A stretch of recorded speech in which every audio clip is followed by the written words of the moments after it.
പ്രിയപ്പെട്ടവരെ, പല പേഷ്യൻസും ഫോൺ വിളിച്ചും വാട്സപ്പിൽ മെസ്സേജൊക്കെ അയച്ച് ചോദിക്കുന്നൊരു ചോദ്യമുണ്ട്.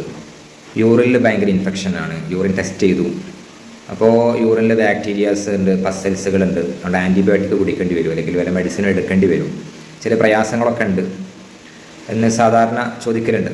നമ്മളിവിടെ മനസ്സിലാക്കേണ്ടത്, യൂറിൻ എന്നത് ശരീരത്തിൻ്റെ ഒരു വേസ്റ്റാണ്, ശരീരത്തിലെ ഫ്ലൂയിഡ് വേസ്റ്റാണ് യൂറിൻ. അത് പുറത്തു പോവുക തന്നെ ചെയ്യും. ശരിക്കും നമ്മളെ സൃഷ്ടാവ് നമ്മളെ സൃഷ്ടിച്ച് സംവിധാനിച്ച വലിയ അത്ഭുതങ്ങളിലൊന്നാണ് ഈ സിസ്റ്റം. ഖരാവസ്ഥയിൽ അല്ലെങ്കിൽ സോളിഡായ വേസ്റ്റുകൾ മലമായും ഫ്ലൂയിഡ് വേസ്റ്റ് മൂത്രമായിട്ടും നമ്മുടെ ശരീരത്തിൽ നിത്യേന പോയിക്കൊണ്ടിരിക്കുകയാണ്.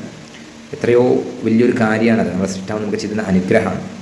സ്വാഭാവികമായും ശരീരത്തിൽ അല്ലെങ്കിൽ ബ്ലഡ് കിഡ്നി വഴി ഫിൽട്ടർ ചെയ്യുമ്പോൾ അതിലെന്തെല്ലാം വേസ്റ്റുകളുണ്ടോ, അതിൽ പ്രോട്ടീൻസ് ഉണ്ടാകാം, പസൽസുകൾ ഉണ്ടാകാം, എപ്പിത്തീലിയൽ സെൽസുകൾ ഉണ്ടാകാം, RBC ചിലപ്പോൾ ഉണ്ടാവാം, ക്രിസ്റ്റൽസ് ഉണ്ടാവാൻ സാധ്യതയുണ്ട്, ബാക്ടീരിയാസ് എന്തായാലും ഉണ്ടാവും. യൂറിൻ ഏറ്റവും ഒരു ബാക്ടീരിയക്ക് വളരാൻ ആവശ്യമുള്ള ഏറ്റവും നല്ല മീഡിയ അത് യൂറിനാണെന്നാണ് പറയാം മൈക്രോബയോളജിസ്റ്റുകൾ. അപ്പോൾ ഞാൻ പറഞ്ഞു വരുന്നത്, ഇതെന്തായാലും അതിലുണ്ടാകും. അതിനെ ആ പുറത്ത് വന്ന വേസ്റ്റിനെ നമ്മൾ ടെസ്റ്റ് ചെയ്ത് അതിൽ ബാക്ടീരിയ ഉണ്ടെന്ന് പറഞ്ഞ് അല്ലെങ്കിൽ മറ്റുള്ള ഇതുണ്ടെന്ന് പറഞ്ഞ് അതിൻ്റെ പേരിൽ ശരീരത്തിൻ്റെ അകത്തേക്ക് മെഡിസിൻ, അനാവശ്യ മരുന്നുകളും അല്ലെങ്കിൽ ആൻറ്റിബയോട്ടിക്കുകളും കൊടുക്കുന്നതിൻ്റെ ആവശ്യകത എന്താണെന്ന് നിങ്ങൾ മനസ്സിലാക്കണം. നമ്മളെ ശരീരം ചെയ്യുന്നൊരു നന്മയാണ്. ശരീരത്തിലെ വേസ്റ്റ്, ബാക്ടീരിയ ആയിക്കോട്ടെ അല്ലെങ്കിൽ മറ്റ് വസ്തുക്കളായിക്കോട്ടെ, ഇതിനെ മൂത്രത്തിലൂടെ പുറത്ത് കളഞ്ഞു കഴിഞ്ഞു. അത് ശരീരം ചെയ്തൊരു നന്മയാണ്. ആ പുറത്ത് പോയതിന് ശേഷം അതിനെ ടെസ്റ്റ് ചെയ്ത് ശരീരത്തിൻ്റെ അകത്തേക്ക് മെഡിസിൻ കൊടുക്കുന്നതിൻ്റെ ഒരു ലോജിക്ക് നിങ്ങളൊന്ന് ആലോചിച്ച് നോക്കും.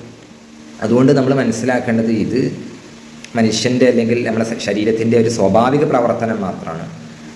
ഇത് ചില സമയങ്ങളിൽ ഇതിൻ്റെ അളവ്, അതായത് നമ്മളെ മൂത്രത്തിലുള്ള പഴുപ്പിൻ്റെയും മറ്റളവും കൂടാൻ സാധ്യതയുണ്ട്. കാരണം കിഡ്നി അതിൻ്റെ എലിമിനേഷൻ പ്രോസസ്സ്, വേസ്റ്റിനെ എലിമിനേഷൻ ചെയ്ത് പല സമയത്തും പല രീതിയിലായിരിക്കാം.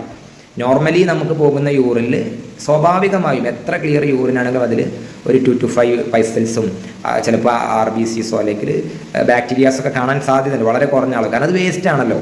ചില സമയത്ത് കൂടുതലും കാണാൻ സാധ്യതയുണ്ട്. അതിൻ്റെ പേരിൽ നമ്മൾ ഒരിക്കലും അതിൻ്റെ പേരിൽ ബേജാറാവേണ്ട ആവശ്യമേ ഇല്ല. കിഡ്നി ചില സമയങ്ങളിൽ അതിൻ്റെ എലിമിനേഷൻ പ്രോസസ്സ് കുറച്ച് എന്ത് ചെയ്യും, കൂട്ടും. ആ സമയത്താണ് നമുക്ക് ചെറിയ ഇറിറ്റേഷനോ ബുദ്ധിമുട്ടൊക്കെ ഉണ്ടാവും. അത് നിശ്ചിത ദിവസത്തേക്ക് മാത്രമേ ഉണ്ടാവുള്ളൂ. അത് കഴിഞ്ഞാൽ വീണ്ടും എന്ത് ചെയ്യും, നമ്മൾ ആ സമയത്ത് കൂടുതലായി വെള്ളം കുടിക്കുകയും അനാവശ്യം മരുന്ന് കഴിക്കുകയും ചെയ്യുമ്പോൾ യൂറിൻ നല്ല ക്ലിയറിൽ പോകും. പക്ഷേ ശരീരത്തിൽ നിന്ന് പോകേണ്ടതായ എന്താണോ ആ മാലിന്യം അത് ശരിയായതിൽ പോവാതെ കിഡ്നിയിൽ അത് അക്യുമുലേറ്റ് ചെയ്തത് ഭാവിയിൽ പിന്നീട് അത് കിഡ്നിയുടെ മറ്റ് രോഗങ്ങൾ, കിഡ്നി സ്റ്റോൺ പോലുള്ള മറ്റ് രോഗങ്ങളിലേക്ക് അത് വഴി തുറക്കും. അതുകൊണ്ട് നമ്മൾ മനസ്സിലാക്കേണ്ട, യൂറിൻ എന്നത് നമ്മുടെ ശരീരത്തിൽ വേസ്റ്റാണ്. അതിൽ സ്വാഭാവികമായും ഇതുപോലെയുള്ള വസ്തുക്കൾ ഉണ്ടാകും. അത് പുറത്തു പോയതിന് ശേഷം അതിനെ ടെസ്റ്റ് ചെയ്തിട്ട് ആരോഗ്യമുള്ള നമ്മുടെ ശരീരത്തിലേക്ക് അനാവശ്യ മരുന്നുകൾ ഉപയോഗിക്കാതെ നിങ്ങൾ സൂക്ഷിക്കുക.